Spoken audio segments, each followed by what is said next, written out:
Good morning, daily, almost daily YouTube videos. It's like Groundhog Day. Here we are again, doing the same thing over and over again. I don't feel like I'm telling or showing you guys anything new, but you keep commenting, give us more. So here I am. It is wet, no breeze last night. Humidity, moisture came up. Oh, also, we have the windows open in the house. 44 degrees this morning. It's windows open season. I sleep way better. Oh, man. With windows open. These top soybean pods are 11 moisture. 11.2. So they've lost their crispity crunch, but these top ones are ready. Down here on the bottom, give a roll pinch and they have moistened up. Yeah, into the 14s. Unfortunately, as this day wears on, these will be 10 moisture beans, but they will be a grind to cut. A lot of green leaves. Even when this moisture, this wetness gets off the leaves, there's a lot of green stems and green leaves. So I'm super happy with my red combine and McDon draper head. In my opinion, these are the best. This is the best performing machine in these kind of beans. Normally I would hate these beans and not plant them again next year, because being 10 moisture and having this much green just makes them a pain to cut. Fortunately, they are yielding very, very well. So the yield tells me to put up the fight. Even though we can't capture them at the moisture we want, we are going to be able to go through it. I'm maybe a day or two early in this field, and I should maybe hop over and get to another field that was planted earlier in the year. But with my boys and the logistics personnel, it just doesn't always fit to match where you want to be when you want to do it. Like in farming, like always, we are just improvising. We're just making this up as we go along. We try to have the best laid plans, but it doesn't work, and so you just roll and keep going. Going to get the fuel trailer, fuel up, grease up, get this thing all ready to go. I do have a new set of concaves that I would like to put in, and that might help us with our situation that we're facing. We'll see where we land today. Thanks, guys, for coming along. Lead Farms, Cale Carlson, middle of Nebraska, doing an extended, exciting harvest. I've got some big plans for after harvest. Thanks for tuning in. Please stay tuned. I can't stop eating these beans.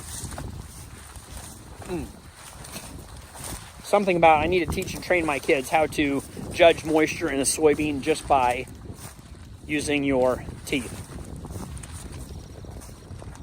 Give it 1 hour. We'll be ready to go.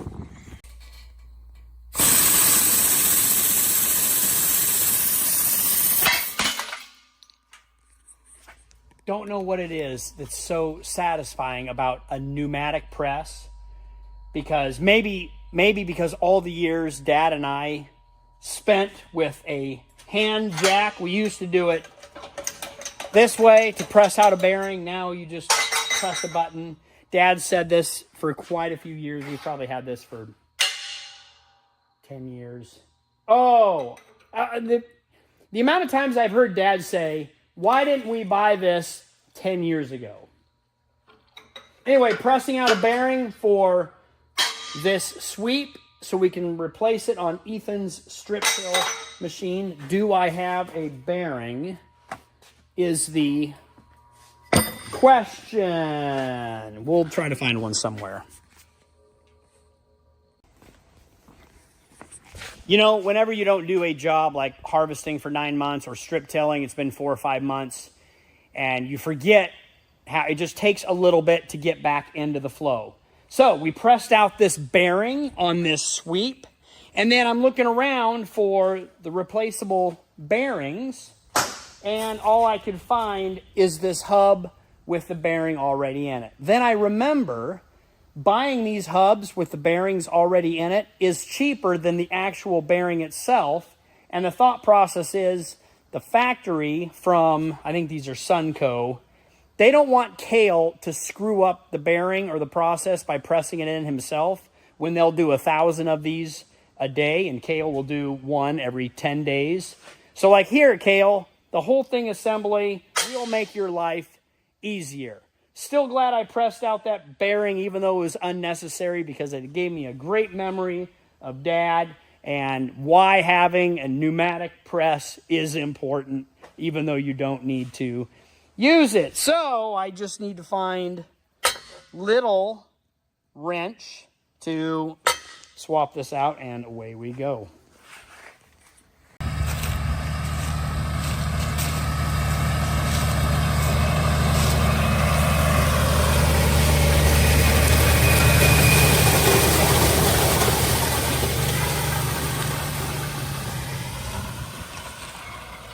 I think we should pin the wings. I unpinned them from last time moving fields, but I saw this one float. This wing was floating up a bit, so I think we should just go ahead and pin it. I'll put your new thing on. Sweep, row cleaner. What do we call these things? We get put on.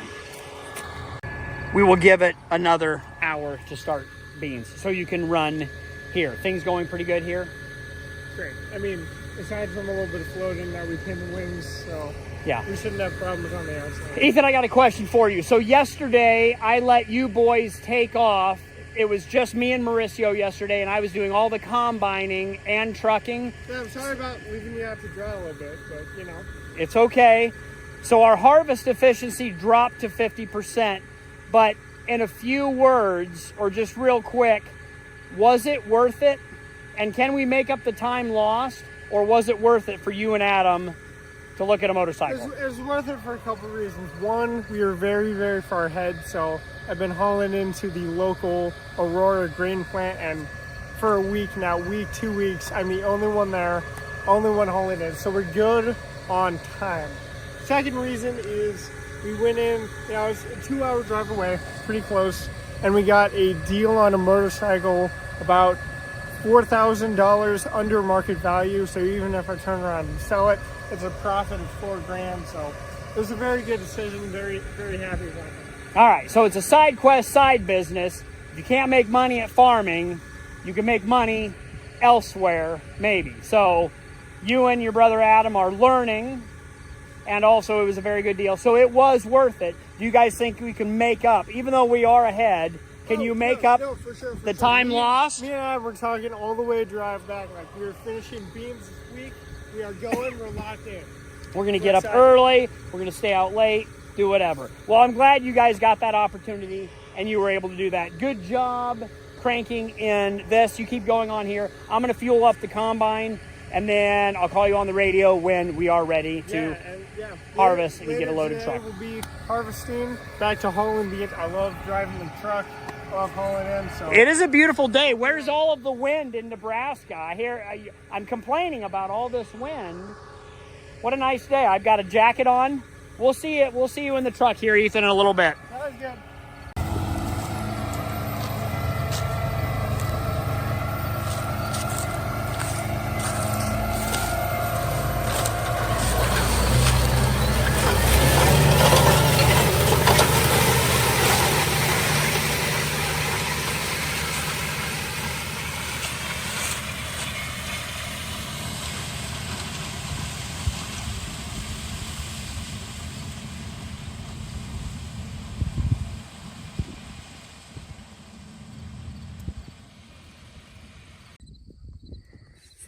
Side note, I would like to point out that this is Aunt Kay's field. Aunt Kay, if you are watching this, hello. This was a seed field that Laura, yes, the Laura from the Laura Farms, destroyed the male rows in about half of this. Seed corn field where we plant male corn and female corn. And Laura destroyed it, half of this field. I did the other half. As she was destroying, we broadcast turnips and radishes. You can see there's a turnip. Oh, I'm sorry, that's a radish. No, that might be a turnip. There, a purple top turnip and some radishes down here. Tillage radishes, kind of for a cover crop, kind of for multiple things. My neighbor across the road that owns cattle will be grazing this fall as soon as he gets it fenced off. As soon as we're done with the field work, I do have a little patch of soybeans that I need to harvest over there. When that's done, it'll get fenced off, and then cattle will come out and graze this wonderful crop.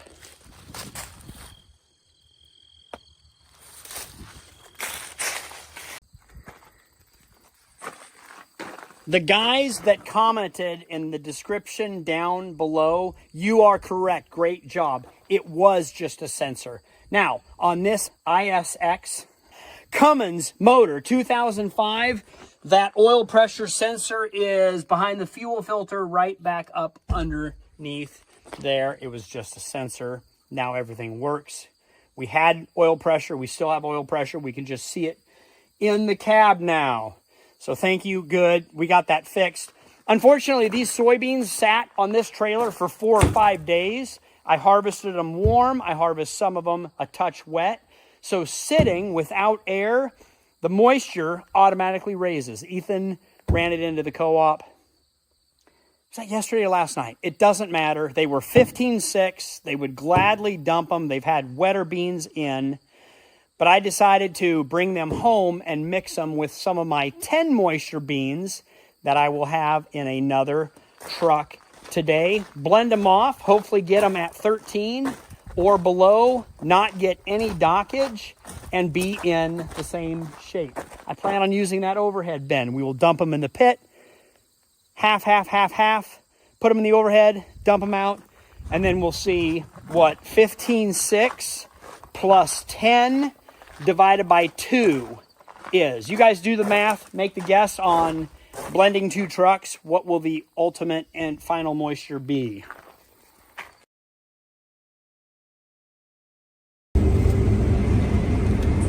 And welcome back to Megan is in the cab. Can I use this as my thumbnail? Because for some reason, if you are in the thumbnail, everybody clicks on it. Everybody wants to see Megan. No, they don't. I want to see Megan in the cab. I might actually watch one of my own videos if you're in here. It's lunchtime for Kale in the combine. Things are running well. Megan, what do you have? Let us know how spoiled Kale is to have a woman like you. Ribeye. Steak. What did the boys have? Ribeye. They had steak because it took you like... And garlic toast. Homemade garlic bread. Is it buttered? Of course. And garlic. Oh. Would you be able to, since I'm steering? No. I'm steering and filming. Put the camera down and Here, can you hold the camera? eat. Kale, just eat. Nobody wants to see me, Nobody wants to my see mouth you chewing No. and eating. All right. Stay tuned for the rest. I got an entire cooler down here. Stay tuned. Am I even harvesting? How are things? Wow, it's looking pretty good. All right, pause. The steak is absolutely delicious, and the garlic toast is just, that is top. I'm curious, Megan, how do you make your steak? Walk us through your recipe for a good ribeye. Well, I tenderize it with a meat tender because I buy a thick cut steak. So I tenderize it first, and then I put Worcestershire sauce on it and coarse sea salt, and then it's mostly salt for flavoring, but I have a few little seasonings that I add to it. I'm trying out this new buttery flavored seasoning. I don't know if you've noticed a change. Also Misty's. I've tried that. What's on it today is the, I can't even think of what it's called. It's a big time seasoning that just a staple in the kitchen. Anyway, I have a cast iron grill pan that I get plenty hot. I put a little bit of butter in it and then sear. I'm big on steak lines, like grill lines, just like when I mow, I'm really particular about my lines.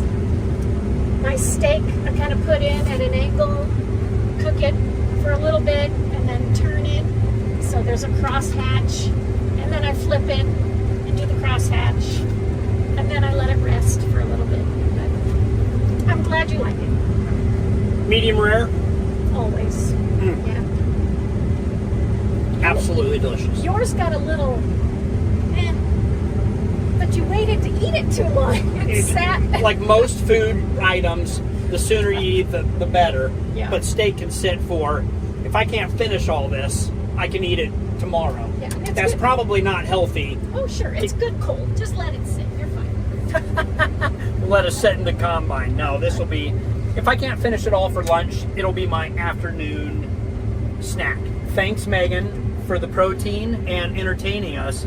We do wish you would join us in our YouTube journey more often. I'll work on that. All right. Thanks, babe. Love ya.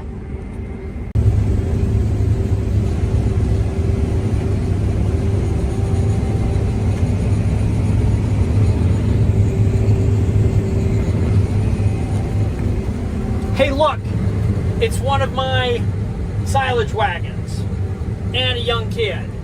That's the neighbor's kid, cow kid that owns the chopper that I used to own. Anyway, that's my wagon. They're chopping now, and apparently doing a good job. Harvest is going well.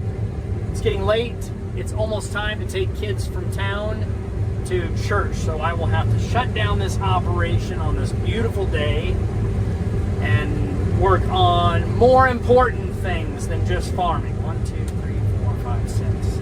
Yes, day umpteen without auto steer in my combine, but we are doing just fine. Not sure how many kids I'm going to have tonight, but even if it's just one, it's worth it to shut down the combine. You know what I really should do? Teach one of my boys how to run this machine so that I can leave and then they can run. Kind of like the neighbors. Boys need to become more responsible doing more. This is my baby though. I love favorite operation, favorite time of year. Hi, puppy.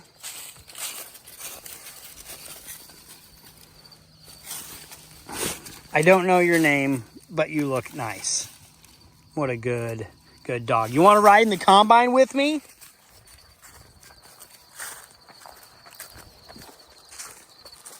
I don't know. Oh, I have put, not in this machine, I let Baxter and Cooper in the combine tab once or twice when Laura was pretty young. We had new puppy. We had the new dogs in the combine cab. Okay, we will clean up this field a little bit, get it ready for the next stat. This is the field that the next stat planted, and now I think they're going to come and harvest it. So I will leave that for them, and we will, oh, I didn't bring the head trailer. We need to find a head trailer because I'm going to unhook the head to head up to the ranch.